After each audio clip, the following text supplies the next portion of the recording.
एक बार एक राजमहल में काम वाली बाई का लड़का खेल रहा था। खेलते खेलते उसके हाथ में एक हीरा लग गया तो वो दौड़ता हुआ अपनी माँ के पास ले गया। माँ देखकर समझ गई ये हीरा है, तो उसने झूठ मूठ बच्चे को कहा कि ये तो कांच का टुकड़ा है, और उसने उस हीरे को महल के बाहर फेंक दिया। और थोड़ी देर बाद वो बाहर से हीरा उठाकर एक सोनार के पास ले गई। सोनार में भी यही कहा ये तो कांच का टुकड़ा है, और उसने भी हीरे को बाहर फेंक दिया।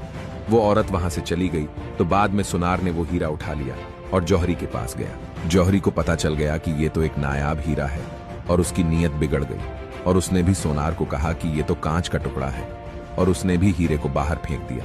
इस बार हीरा बाहर गिरते ही टूट गया। एक आदमी इस पूरे वाक्य को देख रहा था।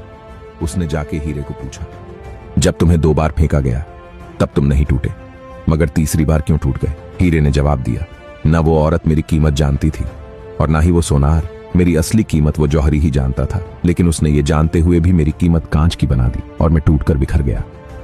निष्कर्ष, जब किसी इंसान की सही कीमत जानते हुए भी लोग उसे नाकारा कहते हैं तो वो भी हीरे की तरह टूट जाता है और कभी आगे नहीं बढ़ सकता है।